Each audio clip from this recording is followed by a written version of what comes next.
Ајде ќе почекаме само да го завршиме овој практичен дел, кој што е, ја би рекол, еден од најважните делови за вежбање, за тренирање. Затоа што во овој свет или во овој живот што го имаш, ќе постојат многу моменти каде што ќе треба да направиш нешто. Знаете, ние христијаните велиме дека Исус направи се за нас, и тоа е точно. Го направи делот кој што ние не можевме да го направиме. Дали го разбираме тој дел? Значи Исус направи нешто што јас и ти не можевме воопшто да го изведеме тој дел. Да идеме на крст за нашите гревови, да ги взимаме тие гревови, да страдаме за нив, да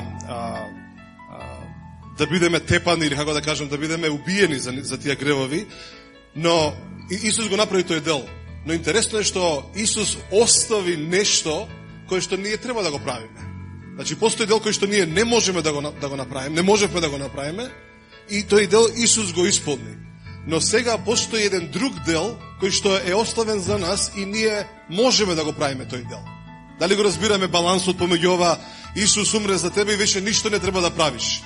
Не е точна таа изјава. Таа е полуточна или полутехнички точна.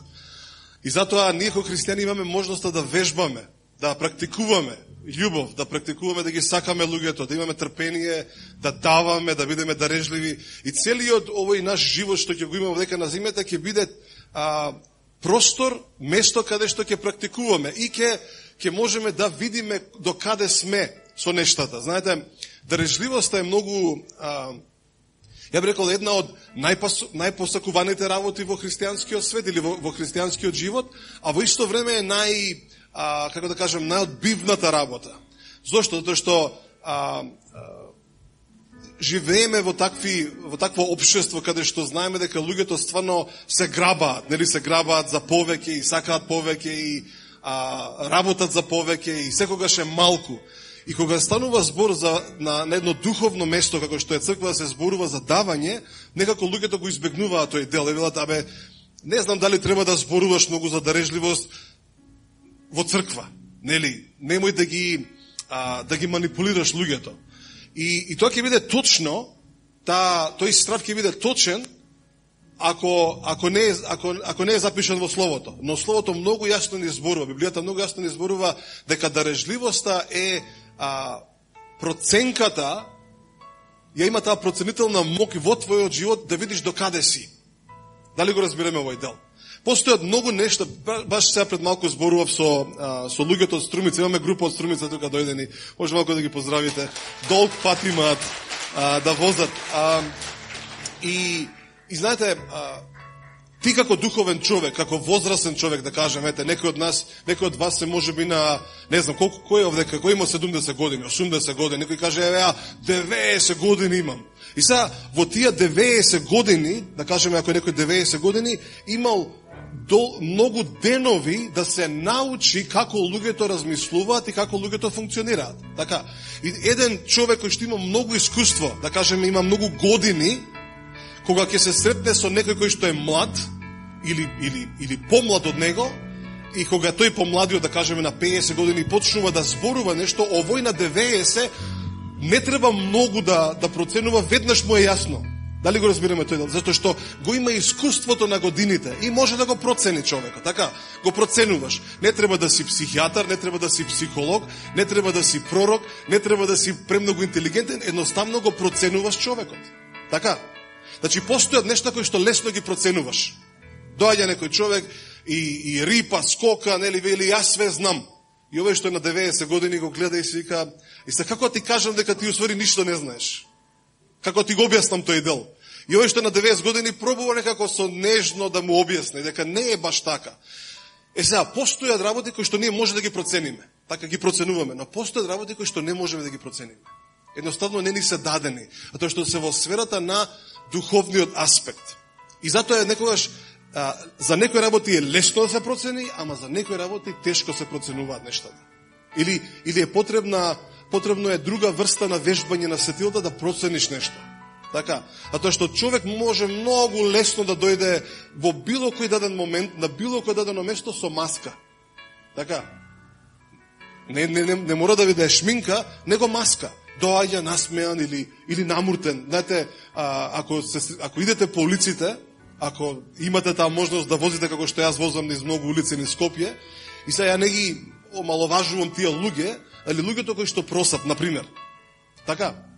Значи, ако имате можност да го издвоите тој човек, да го сретнете некаде на друго место, ќе видите дека тој човек е, како да кажам, има обична насмеана фаца или не се грижи. Али кога е таму помеѓу колите, чичко, и колку ги да прашате од тие луѓе, значи, ја обично ја застанувам и разговарам со нив. И они сите имаат една фраза, научена. Ги прашаш, ја ги прашам, кај е татко ти, мајка ти? Умрени се. Значи, кого да прашаш, сите се умрени родителите. И како како успеа сите да умрат толку брзо. Звучи нели, страшно е тоа што го кажам, али глумат. Така, може би не сите, али многу често се научени да глумат. Ако ти заминеш, и ќе се насмее. Ама кој ќе доеш ти, ќе се намрти. Така да ние сите може да поставиме маски, кои што ги носиме. Нели, дали тоа се, дали сакаме да добиеме внимание од луѓето, дали сакаме да ги импресионираме луѓето, или сакаме да донесеме на виделина нешто кое што ќе остави впечаток во луѓето што ги среќаваме, не знам што е. Но сите ние носиме некаква си маска. И преку таа маска е некогаш многу тешко да се процени. И потребен ти е духот во тебе да ти открие некако. За тоа треба да се научиш да ги согледуваш работите во духовниот свет. И тогаш ти е потребен Светиот Дух да те научи како да проценуваш. И затоа за мене дарежливоста е една од тие проценки која што сам си ја правам јас на себе. Јас сам си се проценувам, седнувам и проценувам. И затоа што јас си запишувам што све правам. Поготово кога станува збор за дарежливоста. Јас можам да се вратам назад 20 години. 20 години можам и да видам колку јас сум давал и колку давам сега. И на тој начин правам, не се правам ја во своите очи подуховен, него проценувам што се случило во рок од овие 20 години. Дали јас успеав да се искачам барем 1% повеќе од почетокот кога дознав дека треба да давам, дека треба да бидам дарежлив. Разбирате? Значи, не станува збор за она, јас сум многу дарежлив и ја да... Не. Земи, рачунај, пресметај и ќе ја видиш проценката во твојот живот колку ти стварно си дарежлив или не си дарежлив. Го разбираме тој дел. И затоа дарежливоста е супер да се зборува, али кој ќе земеш да се ставиш ти во бројките, тогаш сваќаш дека уствари може би не е толку многу практично лесно да се прави сето тоа.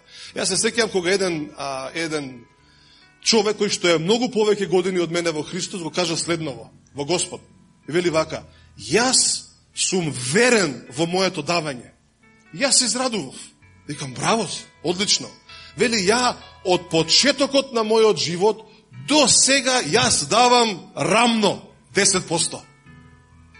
И сега тоа звучи премногу или звучи восхитувачки, нели кажеш, леле, овој човеков 20 години, значи 20 години не промашил да израчуна тој месец или тој ден или таа година 10%. Значи тој е многу добар дарител.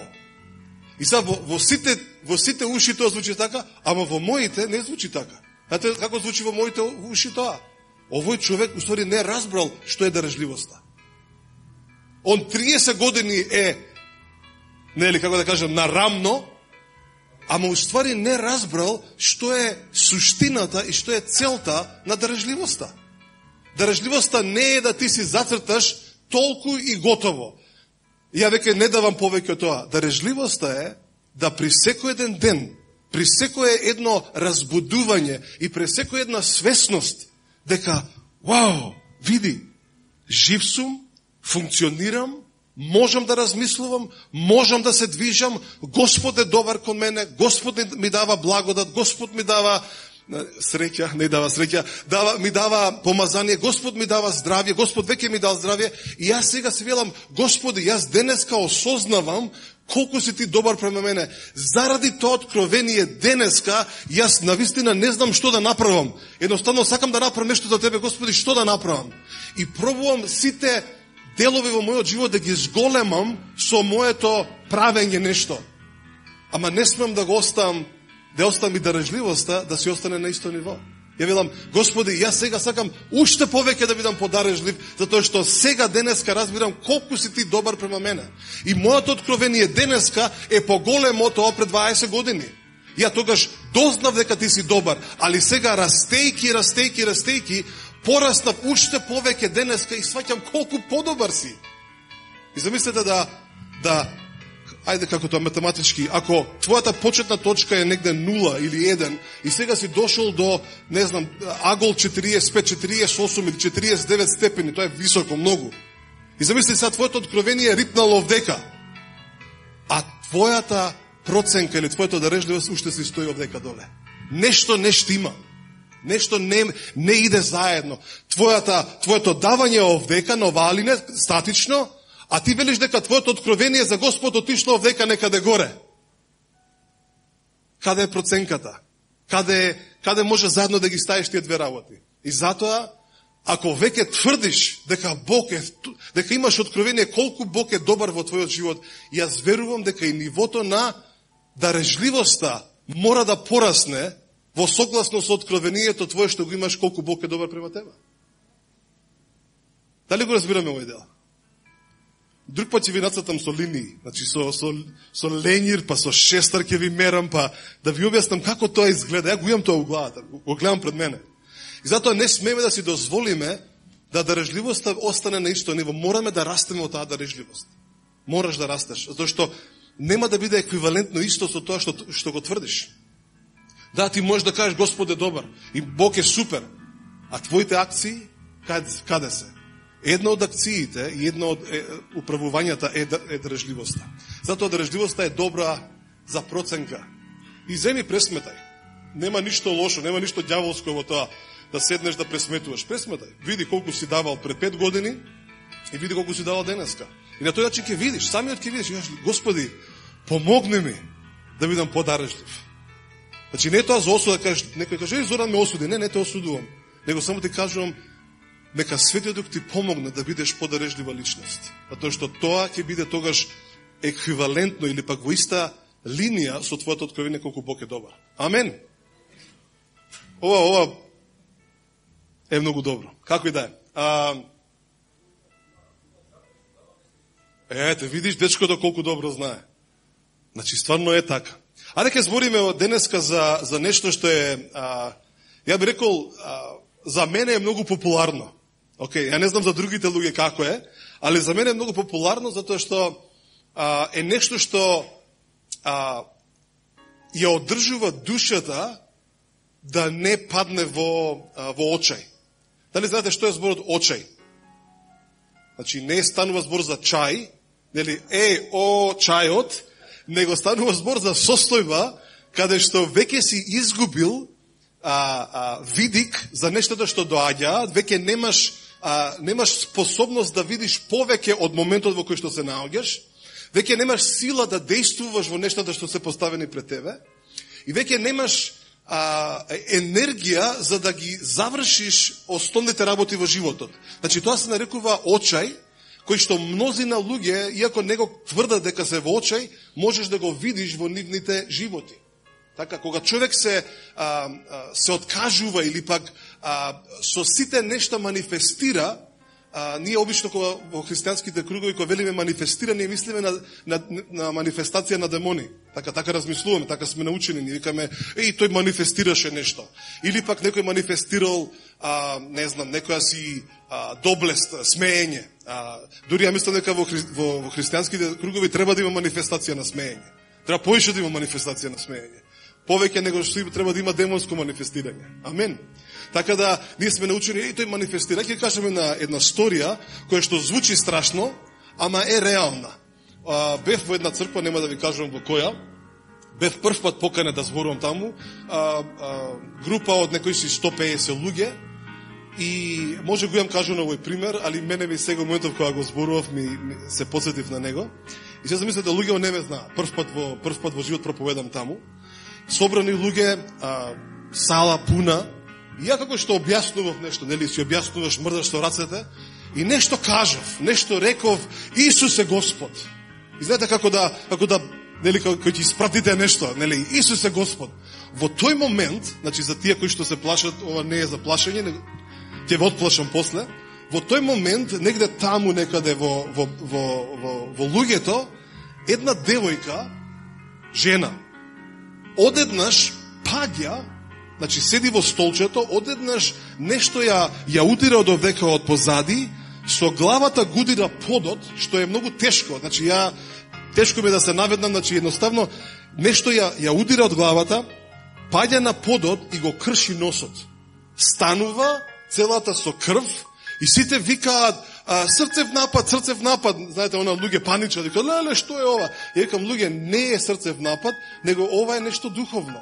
Моите зборови потикнаа нешто. Жената почна да манифестира.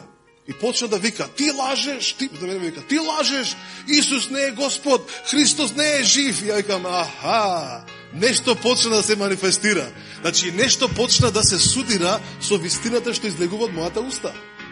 И требаше 4 мажи, големи луѓе да ја држат и не може да ја додржат. Ги мафта на сите страни и ја изнесува и викаш, додека излегуваше, викаше, Исус не е Господ, Исус не е Господ. Аха, викам, ти си дошла на погрешно место. Или на добро место да видиш дека Исус е Господ. Значи, исто како што има манифестација на такви темни нешта, кои што не можат да обстанат во една светлина, така да исто мора да има манифестација на радоста. Така да ја не би се чудел и немојте да го спречувате тој момент, каде што, например, ако некој проповеда и ти нешто чувствуваш од тука, те голицка. А те што се прави кога, знаете што се случува кога некој ве голицка? Почнеш да се смееш. Не, ти не се смееш, чек. Тој има дебела кожа. Например, кога голицкаш човекот. И се смешка. Така да немојте да спречувате кога нешто доаѓа во вас и вие така. Него имајте можност да го искажете тоа. Ја често кога се возам во кола, знаете, Дарко каже една многу интересна работа, каде што рече, искажете го тоа што верувате за Бог. Искажете го. И често пати, кога јас се возам, дали било сам или не, јас се возам и велам, Исусе, ти си добар Бог. Понатаму се возам и велам, Исусе, ти си стварно добар према мене. Нема никој у колата. Нема никој потреба да ме слушне. Но знаете кој има потреба? Јас сакам да се слушнам, јас самиот, како му велам на Господ дека е добар. Ние лесно е да пееме за Господ и сите заедно во хор, и нели, како што иде ритмот, така идеме и ние. Али пробај, кога си сам, кога си некаде, пробај да се слушнеш самиот ти, како велиш, добар си Господи. Добар си, прекрасен си, полн си со благодат. Полн си со надеж за мене. Ти си способен да избавиш, ти си способен да направиш се во мојот живот и во животите на другите луѓе. Најди се себе си, како исповедаш од твојата уста, не од мојата уста. Мојото откровение ќе ти користи само тука и може би малку, неколку минути после тоа. Али најди се сами од себе си. Не кога се тушираш. Знам Николче дека пее кога се тушира, ама влегува вода кога се тушираш, ако отвориш уста. Али најди се сами од себе си, да исповедаш, добар си ти Исусе, ти си со мене, Господи, фала ти што ти си светлина, фала ти што ти мене ме направи светлина, фала ти што живееш во мене, фала ти што има ангели околу мене. Најди се себе си да исповедаш. Најди се. Амен. Ветуваме. Знам, некој ако те види од страна ќе каже, овој отиде. Али тоа не е важно толку многу, затоа што и така сите мислат дека се луди во овој свет. Што е да направиш, каже, тоа е лудост. Знаете што, ако направиш нешто добро, каже, тој е луд, па прави нешто добро. А ако направиш нешто, тој е луд и тој е лошо. Значи, како и да се свртиш, пак е лудост. Така да независно од тоа, прави го тоа што е во тебе. Зборувај, исповедај, пеј. Слави го Господ со се што имаш. Не само тука, овие 2 сата. Него најди се сами од себе си да му зборуваш на Светиот Дух. Јас се сеќам кога работев во една пекара и возев од Савајле. И знаете, 5 саат Савајле, нема никој. Шукаме, нема жива душа на улица. 2-3 тројца некој тамо од ЈСП, некои шофери се возат.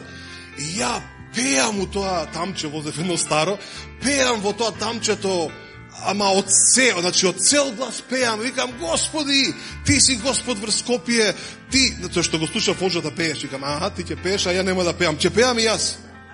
Точно у 5 сат, тамам киза за модоми го слушам од Крушевот, од Крушовбек. И ја викам, не, Исус е Господ, ја му враќав назад. Викам, ја ќе пеам, немаш само ти да пееш. Затоа што мојот Бог е жив Бог, твојот е мртов, ти пееш за мртов Бог, ја пеам за жив. И јас упорно пеев. И се сеќавам, дојдов во една продавница, негде околу 7 саа, и таа продавачка вика, Зоран, ти пеаш да не си? Ја викам, зашто? Речете, приметив Сабале, пееш у тоа комбето, шо е работава? Викам, пеам, да, викам, ме виде, те видов. И па зашо пееш од Сабале? Ја викам, знаеш да ти кажам, искрено, ни кастофон немам ја у тамчето. Па како, на шо пееш? Викам, пеам на Светиот Дух. Шо е тоа? Сега ти кажам. Викам, му пеам на Исус. Стварно? Да, зашто? Зашто е жив? Стварно е жив. Како така? И знаете, и проповедав со години. Така да не се плашете да исповедате дека Исус е Господ. Во било кој даден момент, секаде. Кажете, најди се себе си, да се слушнеш себе си, да му кажеш на Исус. Некогаш може ќе биде срамежливо, некогаш може би нема да чувствуваш духовно, нема да се чувствуваш силно или духовно. Али кажу му, Исусе, ти си тука. Знам дека си тука. Знам дека живееш, знам дека си околу мене. Некои ми викаат, Зоран, моли се за мене да гледам ангели. И многу е тешко за мене да се молам за луѓе да гледаат ангели. Затоа што ако гледаш и ангели, ќе гледаш и секакви други нешта. Не е само ангели дека ги гледаш. Али поентата е следнава. Не станува збор дали јас тебе ќе се молам за тебе да гледаш ангели. Знаете што е поентата? Да ти почнеш да исповедаш и да почнеш да го насочиш твојот ум, да кажеш, леле, стварно Библијата вели дека има ангели околу мене. И ќе им кажеш, добро утро, како сте денеска? Да, знам, звучи лудо, знам. Ама тие се околу тебе. Вистина е. И не можеш ти да идеш против вистината. Не можеш да идеш против вистината. Вика дека, вели словото, Исус живее во тебе. Што да правиме сега? Вели дека ангели има околу тебе. Што да правиме сега со тоа? Ама Зора, не ги чувствам. Не е битно. Кажи им здраво. Кажи им, што правите вие денеска? Што имате задача вие за денеска за мене? И може би нема ти одговорат. Али ќе го видиш нивното дело на дело. Ќе видиш како одеднаш се отвараат некои работи кои што претходно не били отворени. Преска разговаравме и велам, Исус нас ни дал клучеви. Сега не знам за сите дали ви дал клучеви, а ја барем ги имам видено за мене. Еднаш видов клjuč кој што отвара врата која што се уште не постои. Знаете, не мислите дека клучевите се само за постоечки врати. Има клучеви што Бог те ги дал на тебе, каде што се уште нема врата. Али мораш да го држиш клучот. И кога ќе дојдеш до таму, веќе ќе се направи врата да можеш да отвориш. Ја порано мислев дека или има врата, или нема врата, и кај што нема врата, нема влегување. Седо дека еден човек не се молеше вака. Рече, Господи, таму каде што нема врата, направи врата. И мојата вера, бум, отиде нагоре. А тоа што одеднаш ми го поремети моето ментално разбирање. Дека не може само да се фокусирам таму кај што има врата. Не, и таму кај што нема врата, направи врата. Да можам јас со клучов да отворам, да влезам. Амен. Бог е многу повеќе од она што ние го мислиме и од она што може да го замислиме. Така да не се ограничуваме со нашите умствени или пак способности научени од школа, од татковци, од мајки, од роднини. Тоа се е супер. Тоа е прекрасно. И е убаво да знаеме дека тоа постои, дека имаме луѓе кои што може да не научат, но постојат работи што човек не може да научи. Постојат работи кои што Светиот Дух те учи на нив. Верата те учи на нив. Надежта те учи на нив. Благодата те учи. Љубовта те учи. Некако сте ми многу чутливи денеска. Не знам што да направам да ве расположам. Што да направам, што да кажам за да се израдувате малце. Океј. Слушате, малку да се насмеете. Кога ќе гледате интересен филм, што правите? Супер е филмов. Така да, не може на филмот, ако ви убаво да кажете, го гледам филмот, ќе се смеам после на крајот. Не може така. Океј. Океј, ајде сакам да продолжам да зборувам за надежта. Точно. И темата денеска е сигурно надеж. И не знам дали ќе стигнам до таму, бидејќи имам стихови, многу стихови, кои што, знаете, се наредени и викаат, земи ме мене. Викаат по мене, викаат, Зоран, мене. Ја викам, чекајте, стојте у ред, еден по еден. Нема да ми правите проблеми. И, знаете, има една изрека, која што мене многу ми смета у Македонија. Значи, таа најверојатно е секаде низ цел свет, али ја многу често ја слушам. Знаете која е таа изрека? Велат вака, Зоран, едно знаеме 100%. Едно е, значи се, али едно е сигурно. Смртта.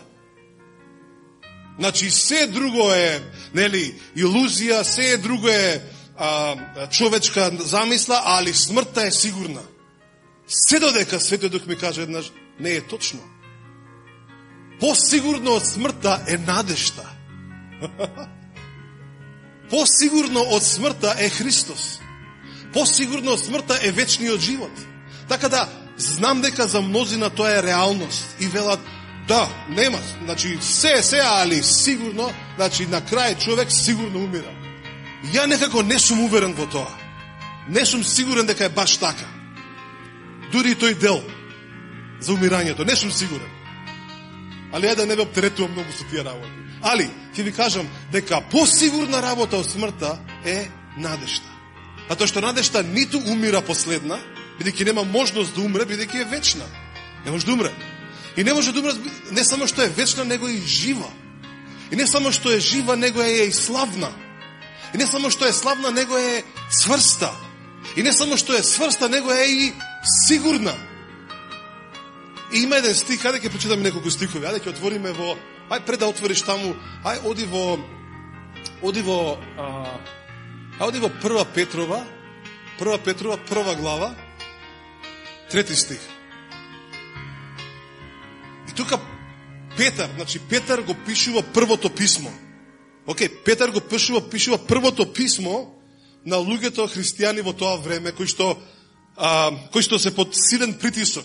Знаете, кога Петар им пишува на луѓе што се во големо прогонство. Ја и ти денеска, ако седнеме и да почнеме да разговараме, ја ќе ти кажам, знаеш што, многу притисоци има. Многу притисоци. И ти ќе ми кажеш, Зоран, многу притисоци, многу е тешко. И кога ќе испоставиме што се притисоците, знаете што ќе испадне? Притисок е, имам Samsung Note 8, ама неам 9.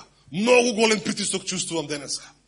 Или пак, имам оваков модел на кола, неам таков модел на кола и многу голем притисок.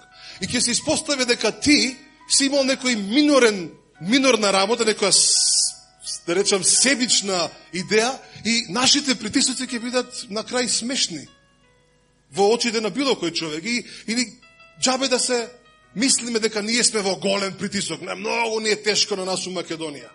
Никој не прогонува, никој не влегува в дека полиција да не апси, да не тепаат со стапови како у Индија.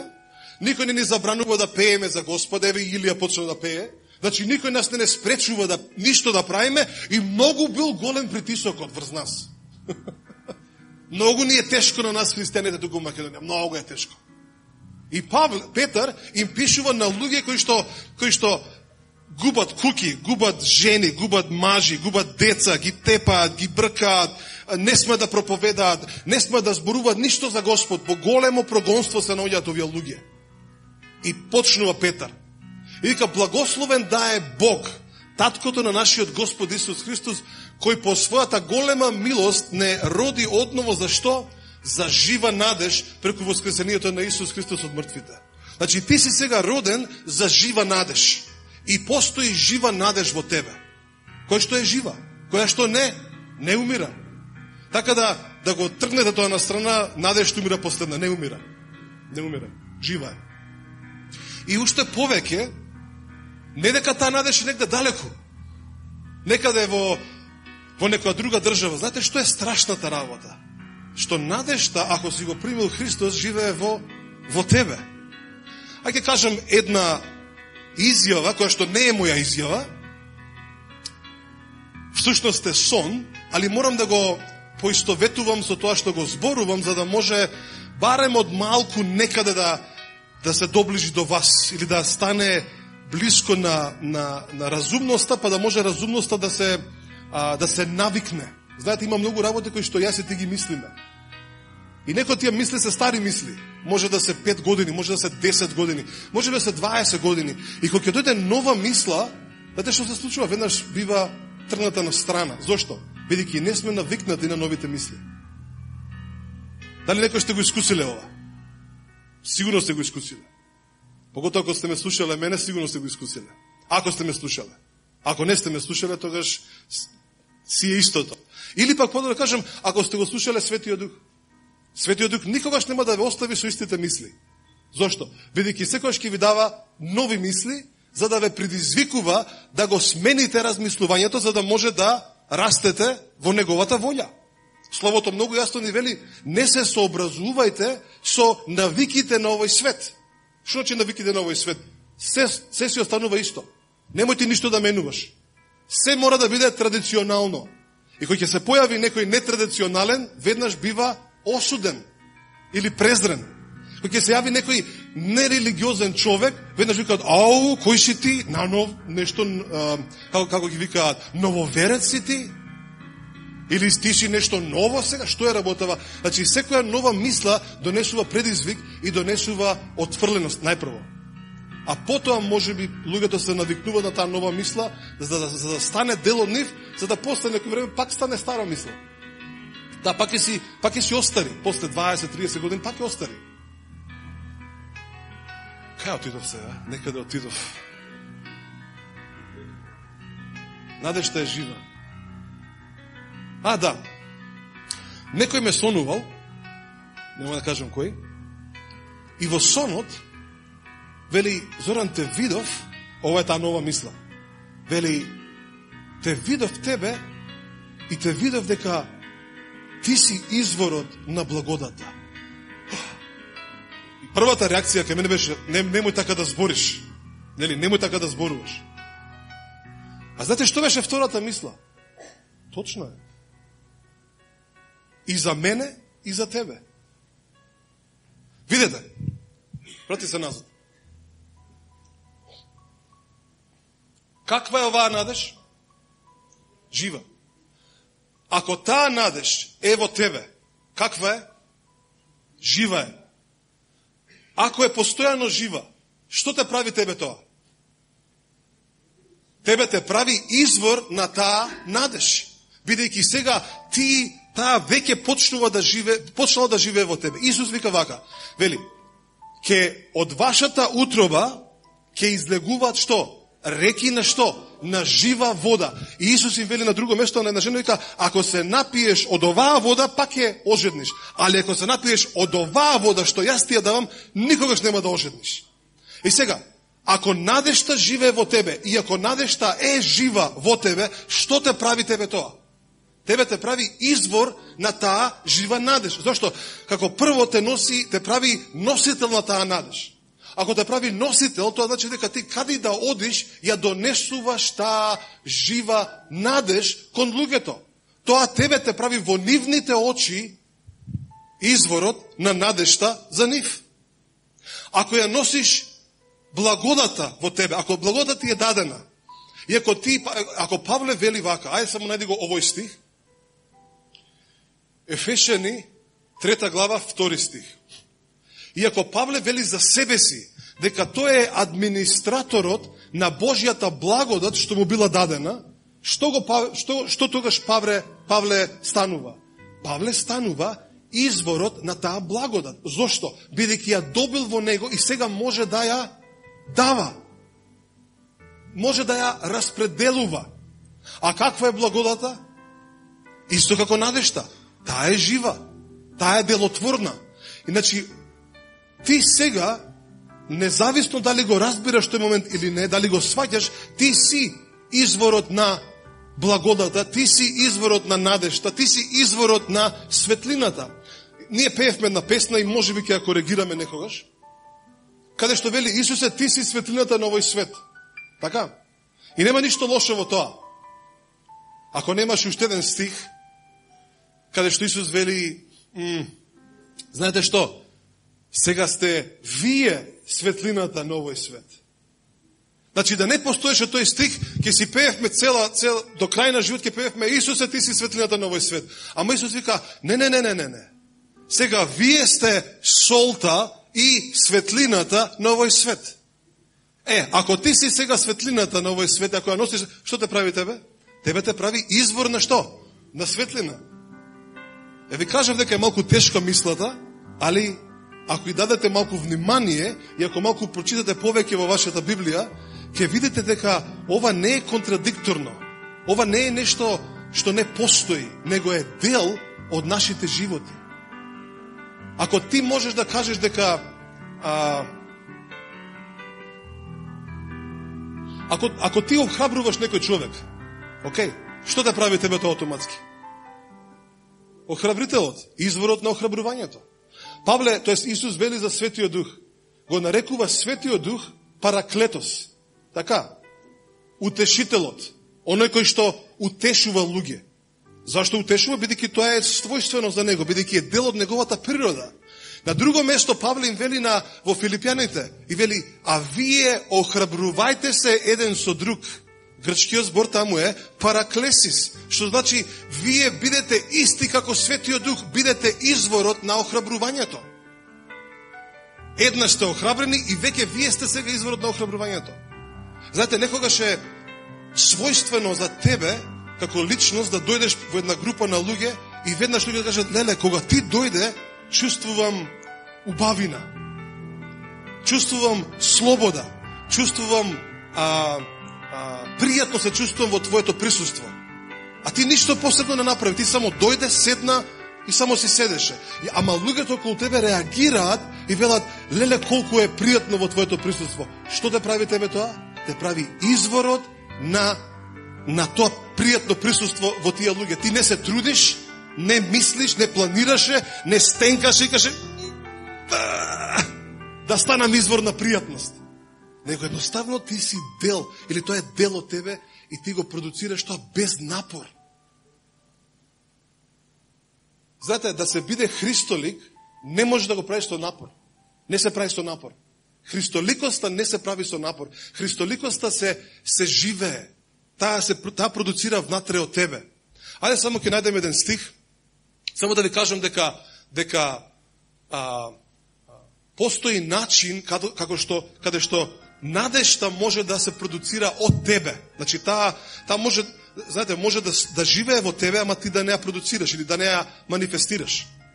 Да не ја знаеш дека е во тебе. Да си бидеш статичен христијанин, да бидеш, како да го наречам тоа, неутрален христијанин. И така си стои во тебе и нема да знаеш како да ја изнесеш надвор. Ајде читаме сега во Римјани. Овие не се планирани стихови, само да знаете, имаме друг сет на стихови, али Римјани, 5 глава. Мора да го прочитаме и 4 глава, 25 стих, али ќе почнеме од 5 глава, 1, 2, 3, 4 и 5 стих. Само на брзина ќе ги поминам, али сакам да видите нешто. Океј. 4:25. Кој беше предаден за нашите престапи, Исус, и беше воскреснат за наше оправдување. Значи, тоа не е јасно. Така? Сите сме тука? Јасно ми е, така. Зашто се смеам на овој стих? Затоа што слушнав една изјава од некои си други христијани, кои што рекле, тој Зоран, ма тој верува дека сме праведници. Како може такво нешто да верува? Тие во христијански центар, тие стварно веруваат дека се праведни. Како може да верува дека се праведни? Еве како можам да верувам. Еве стих, и уште 10 можам да ви ги објаснам, каде што пише дека сме оправдани. Не заради нашите дела, него заради Христос. И вели, кој беше предаден за нашите престапи и беше воскреснат за наше оправдување. 5 глава, 1 стих. И така, бидејќи сме што? Оправдани. Ако ти си оправдан, што те прави тогаш тебе тоа? Праведен. Ако идеш во школа, например, идеш во школа, така, и си отсуствувал, си направил грешка, си избегал. Деца, вие не слушате, ама ја многу бегав од часови. И јас знам и други луѓе кои што бегаа нонстоп. Значи, толку им беше лесно тоа, совеста не ги грижеше, ќе избега. 5 часа, 5 не, едноставно бега. Сега видите што. Значи, постои таа празнина, така. Значи, јас сум избегал од час. Деца немој да бегат од час. Значи, сум избегал од час, така. И сега стои моментот дека јас сум отсутен од таму, така. Се додека мојот родител не отиде на доктор или самиот тој не дојде таму и каже, го оправдувам неговото отсуство. Во тој момент, ја веќе сум оправдан. Не ми се припишува за грешка. Го разбираме тој дел. Веќе што и да сум направил во тој еден час, каде да сум бил, ја веќе сум оправдан. И веќе нема што да се зборува за тоа. Дали јас сум бил намерно, ненамерно, дали не ми било добро, или пак само ми било така, не ми се оди у школа. Некој дошол и ме оправдал. И веќе нема што да зборуваме за тоа. Ја веќе сум оправдан. Веќе сум оправдан. И затоа вели, и така бидејќи сме оправдани преку вера, имаме мир со Бог, преку нашиот Господ Исус, преку кого по вера имаме пристап во оваа благодат во која стоиме и се фалиме. Со што се фалиме? Со надежта на Божјата слава. И не само тоа. Видете 3 стих, што зборевме за страдањето. За притисокот. Што прави притисокот во нашите животи? Што прави кога нешто доаѓа против нас? Некој ти вели, што? Кај ти оправдаме? Ти си грешник. И ти, немој, стварно сум грешник. Или некој ти доаѓа, не знам, те гаѓаат со камења затоа што им проповедаш. Или пак те тепаат, или пак ти прават притисок. И вели вака, но не само тоа, туку и се фалиме со неволите, знаејки. Видите што прави неволјата, видите што прави притисокот. Вели, неволјата раѓа трпение. А трпението што прави? Раѓа проверен карактер. А проверениот карактер што раѓа? Раѓа надеж. Кога твојот карактер бива испитан внатре од тебе, излегува надеж. И затоа ти си сега изворот на надежта за другите луѓе. Ти си изворот за благодата на другите луѓе. Павле вели во Ефесјани 3 глава 2 стих вели, мене ми е дадена администрацијата на распоредување на благодата. Павле со други зборови вели, јас имам толку благодат во мене што можам да на тој ќе му дам благодат, на тој ќе му дам благодат и на тој, усвари на сите ќе им дам благодат. Зошто? Бидејќи сега е во мене, јас сум администраторот на Божјата благодат и сега можам да избирам да давам непрестано, можам да давам благодат. Непрестано. Не се троши благодата. Затоа што моментот кој ќе потрошиш, Исус вели, дарежлив човек, кој што не се штеди сами од себе си да даде благодат на другите, сега ќе му дам благодат, врз благодат, за да му бидат љубоморни другите луѓе. Да љубоморат, кажат, зашто бе ти толку многу благодат имаш? И ти можеш да се свртиш назад да кажеш, тоа што вежбав и практикував дарежливост. Вежбав и практикував дарежливост. Не само со осетливи работи, со пари, него вежбав дарежливост да не живеам за себе си, него да им дам благодат на тие кои што им е потребно. Ги наоѓав луѓето. Им давав и вера, им давав и надеж. Затоа можам да тврдам дека ти, ако си наново роден, ако Светиот Дух живее во тебе, ако си нова креација, ако си ново создание, ти си сега тој извор на светлина, на вера, на надеж, на љубов, а тоа што веќе живее во тебе. И ако се сомневаш, вели, а трпението проверен карактер, а проверениот карактер надеж, а надежта пак не разочарува, зашто Божјата љубов веќе е излеана во нашите срца преку Светиот Дух. Сега не си ти само извор на сите претходни нешта, него сега ти можеш да бидеш и на извор и на љубовта која што веќе е ставена во тебе. Извира од тебе љубов. Некои многу се мачат со овие мисли, ама тоа е окей. Окей да се мачи со оваа мисла. Бидејќи е несвојствена, но е многу едноставна во Божјото царство. Многу едноставна. Секој знае дека така функционира Божјото царство. Тој што е во Божјото царство. Тие кои што се навикнати да ги слушаат Божјите работи. Вау! Ајде се годиме во... Каде беше? Ајде, ќе одиме во Евреите. Едно Евреите 6 глава. Добри се луѓе. Да не ви стана многу овај. Да не ви стане тешко после. Али знаете што е доброто? А ако има притисок, има што? Има проверка на вера, има проверка на карактер, а карактерот пак продуцира трпение, а трпението... Значи, добро е, не се секирайте, луѓе, ја не ви правам штета овека. Само ви кажам убави работи. И тоа ви ги дам без пари. Знаете што, замислете. Значи, какви убави зборови ви кажувам, какви убави охрабрувачки работи за надежта, а не ви барам ништо. Некој се потруди, вода ми донесе. Фала, Дарко. Друг пат добра вода.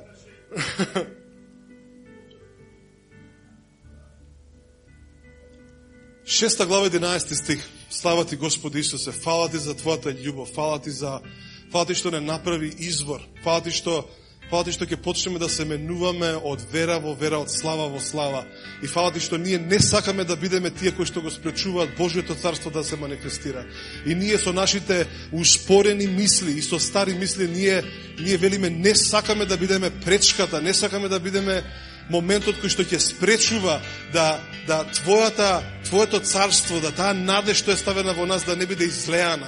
Господи, прости ни за моменти кога ние во незнаење ги правиме тие работи, велиме само смртта е сигурна. Но ние сакаме секој од вас да ја покаже истата ревност. Ревност. Знаете, надежта не се крие. Надежта те прави да бидеш ревносен човек, кој што идеш наоколу, кај што гледаш некој човек целиот очаен, така почнаме во очај, нели? Велиме, знаеш што? Не се секирај, има надеж за тебе. И некој од нас кој што е малку порелигиозен каже, има надеж, ете и најди ја таму во Господ. Каде? Не знам, негде најди ја. Но ако малку само застанеш и ќе му кажеш, и ти праша, а каде е таа надеж? Во мене саке ти дадам малку да вкусиш од нејза. Биди ревносен, но ние сакаме секој од вас да ја покаже истата ревност, за да има целосна сигурност на надежта до крајот. Еве ви сигурна надеж. Како се покажува сигурната надеж? Како станува сигурно за тебе и за другите? Кога почнуваш да живееш во ревност. Ја во четвртокот имавме убава служба и кажав една реченица која што знам дека звучи навредливо за мнозина и искрено ви кажувам, ако дојдеш при мене, нели, и ми кажеш, Зоран, јас стварно немам време да читам Библија. Некако таа изјава удира вака тука некаде и се одбива. Ја немам простор каде да ја ставам, не можам да ја прифатам таа мисла. Не знам што да правам со тоа кој ќе ми кажеш ти мене, јас сум нановороден христијанин, верувам во Господ Исус, сакам да бидам ревносен, ама знаеш што, стварно немам време за читање на Словото. И ако ми го кажеш тоа на мене лично, нешто се случува во мене, тој збор доаѓа вака се удира и бега назад. И ја не те слушам, не го регистрирам тоа што ми го зборуваш. Значи, подобро да најдеш некој друг изговор, нешто, друго да ми кажеш, отколку да ми кажеш немам време. Бидејќи мојот ум не се согласува, нема место каде таа мисла да дојде и да се всели. И да кажам, да бе, стварно немаш време. Значи, стварно немаш ич време. Немаше денеска 2,5 минути, немаше 2,5 минути, иако 2,5 минути е многу време. Немаше 30 секунди да прочиташ еден стих. А имаше време, или има време за се друго да посегнам, ама нема време 30 секунди да прочитам еден стих. Дали јас се чувствувам духовен или не, независно. Независно. Ајде ви откриваме на тајна. Ребека не е тука, сега можам да кажем. Видите колко е лесно кога жената не е тука. Може да кажеш што сакаш. Добро, но нема да разбереш што зборам македонски. На Сабајле, првото нешто што го правиме ја и Ребека. Пред било што да направиме, се држиме за рака и се молиме на јазици.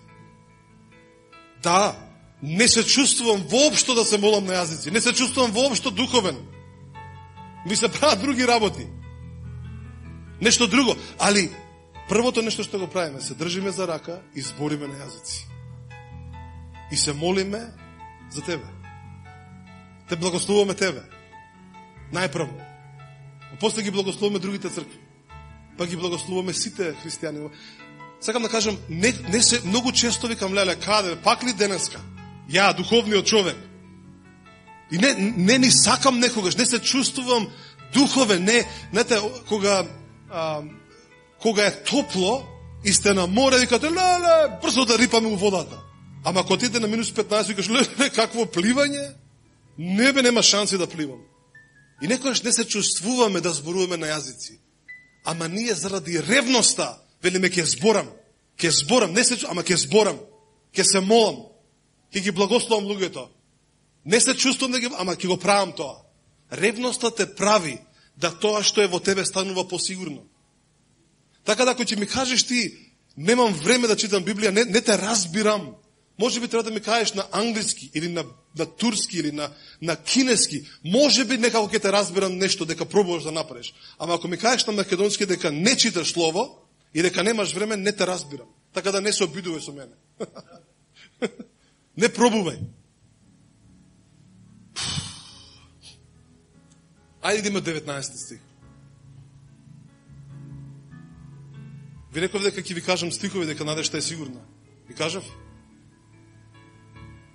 Неја ја имаме како сигурна и цврста котва на душата. Ајде 18. Така што преку тие две непроменливи работи, кои не е можно Бог да лаже, нека имаме цврст потик да ја досегнеме надежта што е поставена пред нас. Еве го моментот на претходно кој им зборува за ревност. Вели, видите, надежта е пред вас. Стои пред тебе. И ти ревнуваш за се и се што. Евреите ревнувале за секакви нешта. Сакале духовни длабочини, сакале да го видат, да видат грмушката што гори. Сакале. И биле ревностни. Павле вели, тие се толку ревностни, што животот го даваат за Бог. Но едно нешто им фали. Им фали откровение за Христос. И ти како христијанин можеш да ревнуваш за се и се што во овој свет. Велиш да бидам најдобриот проповедник, да бидам најбогатиот, да бидам најсилниот, да бидам најмекиот, се да ревнуваш. Али ако изгубиш поентата, зошто ревнуваш, дека всушност надежта е таа, еве го, вели, нека имаме цврст потик да ја досегнеме надежта што е поставена пред нас. Имаш надеж која што е во тебе и пред тебе. Таа надеж што е во тебе, ти ја даваш. Таа надеж што е пред тебе е за другите луѓе. За светот во кој што живееш. И писателот на евреите им зборува на луѓе како тебе и мене, вели, има надеж за твојата држава. Има надеж за твојот народ. Има надеж за нештата што Бог испремил за овие простори. Обиди се да ја видиш таа ревност. Обиди се да видиш таа надеж.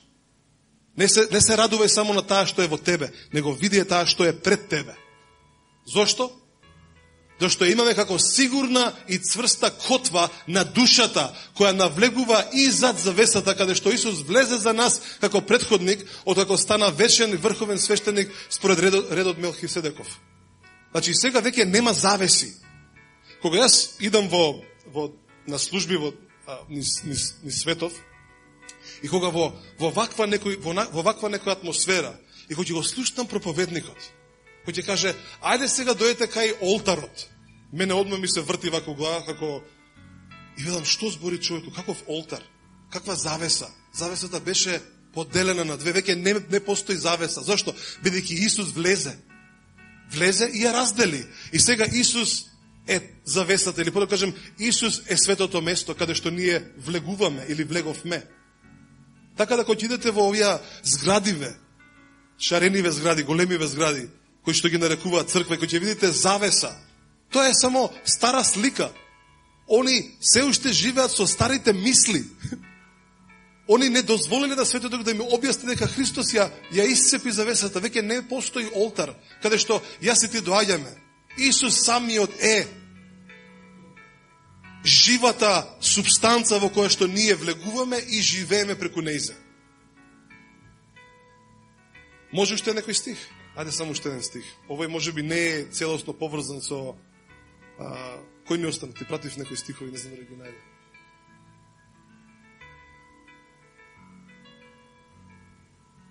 Евреи 3:6.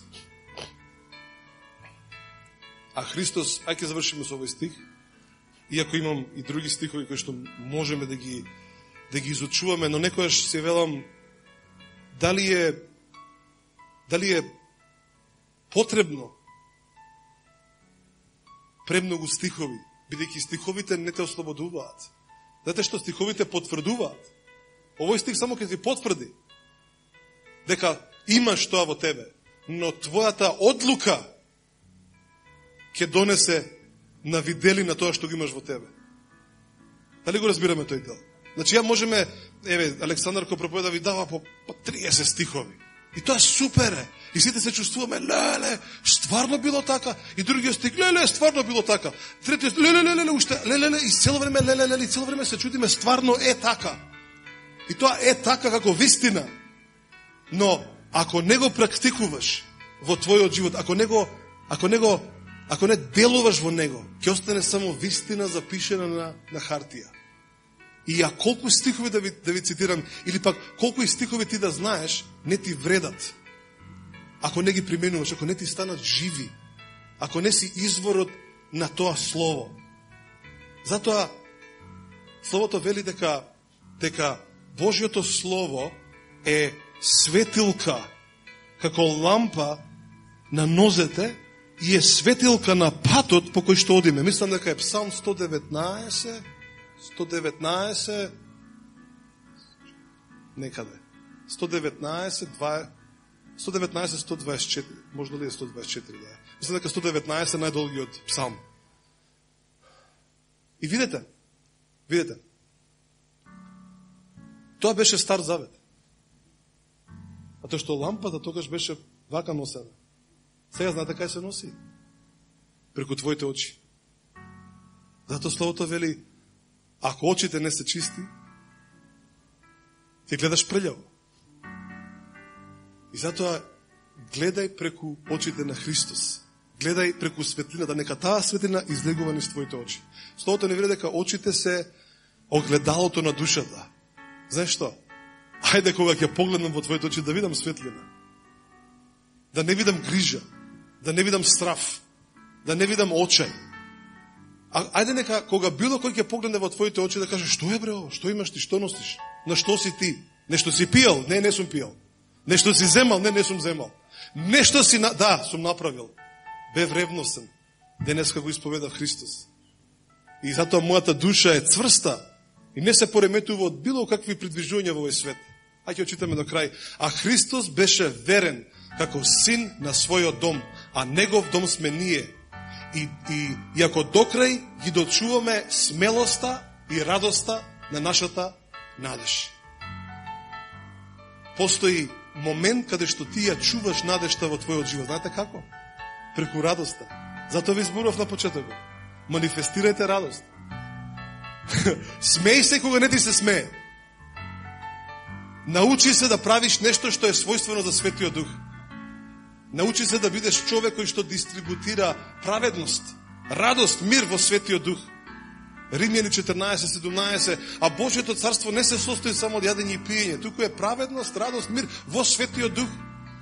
Ако некогаш некој ви го представува Светиот Дух, знаете како може да го замислите најпрво? Мирен, радосен и зборува за праведност. Насмеан. Светиот Дух не е намуртена личност. Не е некоја тешка личност да се биде со него. Многу лесна личност е. Толку лесна што дури губиш осед. Сикаш, како бе вака, ова Бог е ова или не е Бог? Бидејќи е толку личен, бидејќи е толку близок. А Христос беше верен како син на неговиот дом. А негов дом сме ние, ако докрај ги дочуваме смелоста и радоста. Дека смелоста може многу лесно да го преведете во ревност. Многу лесно. Смелост и ревност се од исти извор. и радоста на нашата надеж. Надежта чека да ти бидеш радосен. А радоста чека да ја спознаеш надежта, која што е во тебе. И затоа ве молам. Ако нешто се молите за вас, пред да дојдете на служба, молете се да се смеете. Молете се да се радувате. Ако нешто се молите за вас, кога треба да излезете негде надвор, молете се, кажи, Господи, помогни ми да бидам како што ти си ме замислил. Насмеан, мирен, радосен, спремен, ревносен, без грижа во мојот живот. Научи ме да бидам таков.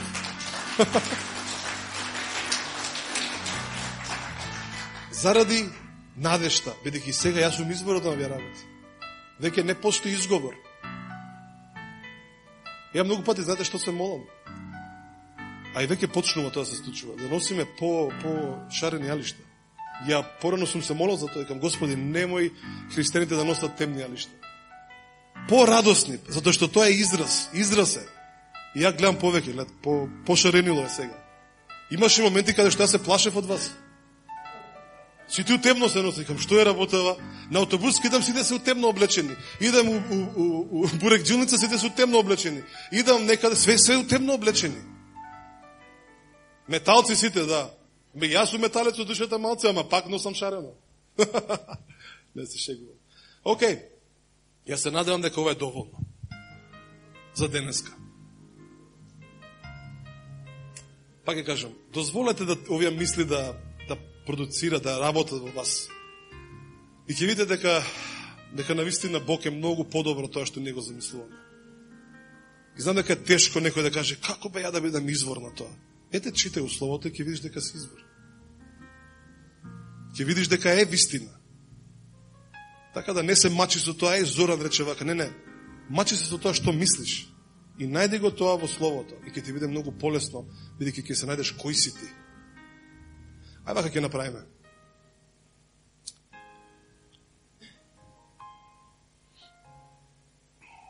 Преска ги благословувавме децата. И наистина верувам во тоа, бидејќи верувам во признавање, или подобро кажам, во живот кој што донесува, не знам македонски како е легаси, не знам како да го преведам, наследство, да. И јас не би сакал да моите деца ме знаат како намрутен човек. Не би сакал. Не би сакал да еден ден да кажат, да, тој супер се проповедаше, ги знаеше сите стихови, не тераше да идеме у црква, не тераше да идеме на служба, не тераше да стоиме тука кога пеат песните, не тераше да правиме ова, не тераше. Ама тоа ништо не му вреди, бидејќи не видовме радоста во него. Не видовме дека е стварно радосен во тоа што го прави. Не тера секоја недела, ајде станувај. Сега добро, полесно е навечер. Али може да се смени се тоа. Од сабајле, ајде станувајте, мите се зави, фризури правите, облекувајте се, парфеми ставајте, идеме на убаво место.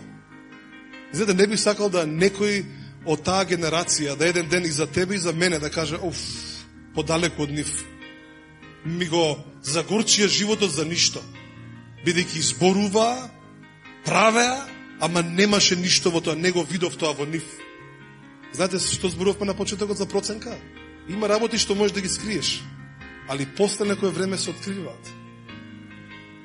Нема веќе тајна, ќе се откријат. Така да ја не би сакал да бидам личност, што моите деца ќе кажат, тој само знаеше 500 стихови на памет, ама не живееше така, не се смееше, немаше радост во него, немаше ревност во него, немаше смелост во него. И затоа Словото вели нека оваа генерација и кажува на другата генерација за твоите дела, Господи. И ако ние ги благословиме таа генерација со, не знам како ги благослови, знаете што? Они мора тоа да го видат во тебе и во мене. И ќе биде жалосно да Светиот Дух мора од поново да им дава увид дека тој е добар, а би требало да го видат преку нас. Така да смејте се, пејте, исповедајте, радувајте се, бидете во мирот Божи, бидете тоа што Господ е повикал. Не е тешко. Кој мисли дека е тешко да се биде радосен? Не е тешко.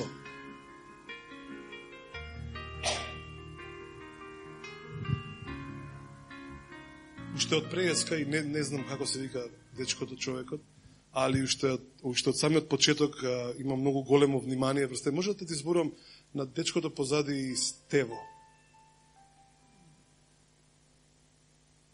Позади Јован. Да, вие, да. Дечко те нарекувам, да. може да ти зборувам нешто. Тоа ние во црква да го нарекуваме тоа како охрабрување или пророкување. Може? Може да станеш ако не ти е тешко. Ај само да те видам. Јас сум Зоран. Океј. Ја ова не знам дали ќе ти значи нешто на тебе ова, али додека зборував толку имав една таква слика на како да го гледам Исус и го гледам како дрводелец, како да работи со дрвенари, како да има, што викаме, не знам, на српски спретни раце, како да може да прави многу нешто. Јас тебе те гледам како човек кој што Господ буквално ги благослови твоите раце. Знаеш, и ти можеш да продуцираш, можеш имаш, како да кажам, што вика, да имаш лесна рака. И ја верувам дека Господ Исус е заљубен во твојата душа, е заљубен во твоето срце. Ја не знам тоа дали си го почувствувал некојаш во животот и дали си допрел до тој, али Исус е заљубен во твојата душа и заљубен во твоето срце. И кога ти страдаш, кога тебе ти е тешко на твојата душа и на него му е тешко. Знам дека е чудно тоа да се каже како така, али Исус навистина е заљубен во твојата душа и во твоето срце. И јас верувам дека причината зашто не дека нешто посебно, али причината зашто ја слушаш оваа проповед за сигурна надеж е затоа што навистина ти си многу креативна личност. Така би те нарекол, многу креативна личност. Не би се чудел да ти имаш како да кажем, како изумител некој, како човек способен, како човек нема да кажам бизнисмен, ама човек кој што навистина има идеи, многу широки идеи. И јас верувам дека имало моменти во твојата младост, ја уште те викам дечко, али каде што си гледал далеку, значи си гледал на 20 години и си им кажал на луѓето, вака ќе биде, го гледам тоа пред мене, и луѓето не ти верувале, бидејќи кале, не бе, кај знаеш ти, али Бог едноставно секогаш бил привлечен кон тебе, знаеш, на дури денеска, додека ти седеше таму како сноп не на светлина, него на мекост околу тебе. И ја не знам што ќе правиш ти со сите овие зборови, со сите овие нешта, али навистина, знаеш како, го гледам Бог ја допира твојата глава, знаеш. И навистина верувам дека треба да те благословам, ти го заштитувам умот и мислите, знаеш, да немаш тешки мисли. Ти не си роден за тешки работи. Како да кажам, ти не си роден за тешки мисли. Ти си роден да се радуваш, да рипаш, да скокаш, како да кажам, да бидеш како чудесна личност, како авиатичар, како да леташ високо некаде. Така да, не знам дали се ова ти значи нешто, али те благословувам со Божиот мир, со праведноста, со радоста, и ти ќе живееш многу години. Живееш многу години. Амен. Океј, добре, после ќе збориме. Али не можам да не го кажам, тоа едноставно врз тебе беше цело време и дури ќе ми сметаш ако не го кажав тоа. Али за другите или за сите нас, обично ви велам, стајте раката на главата, окей? Ајде денес ќе ставиме тука негде на стомакот. Кај мислите дека ви е стомакот, таму ставите раката? Тука некаде, да. И ајде ќе го, ете, ја како личност ќе го благословам, ќе благословам вашата утроба. Не за раѓање деца, може и тоа, ама да не се фати некаде кај што не е планирано, али така да ќе бидам специфичен, окей, али стајте го. Знаете зашто утробата? Затоа што ја верувам дека словото ни зборува за нашето срце.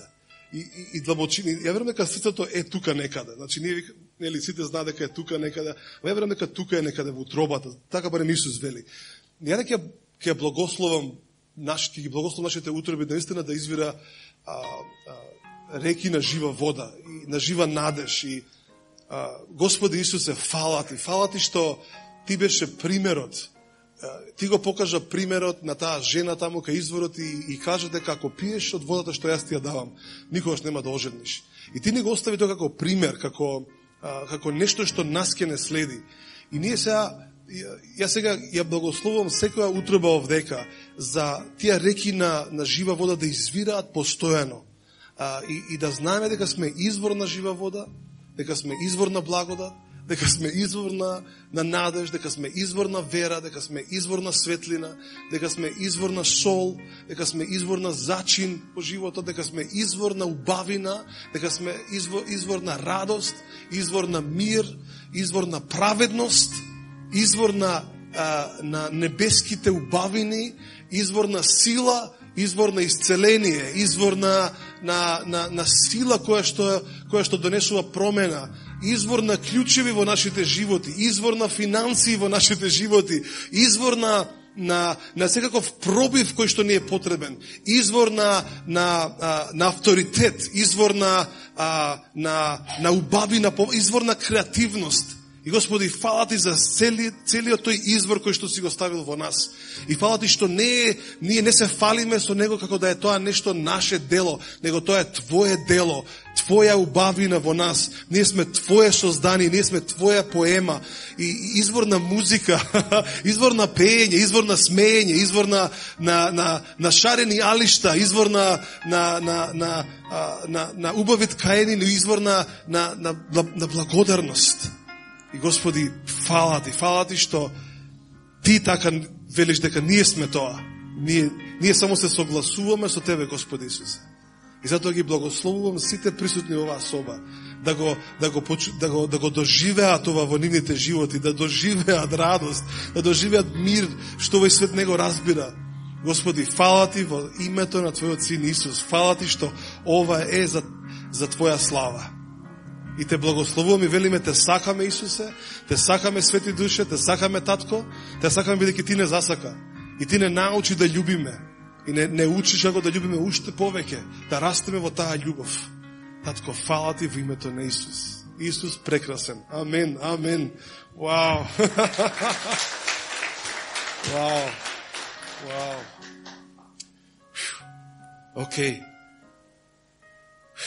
Некој мисли дека е лесно да се проповеда. Верувајте, ако после седнете со мене, нема да ве слушам што ми зборувате.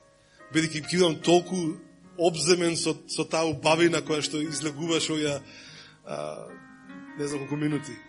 И таа светост која што е се околу нас. Така да останете ми во тој мир кој што е ставен во вас и бидете радосни луѓе во една генерација која што треба да научи како да се радува. Во една генерација што треба да се научи како да гледа надежта. Божи благослов врз сите и ќе се видиме во петок 7:30 во поема, ќе слушаме музика убава христијанска. Амен. Амен.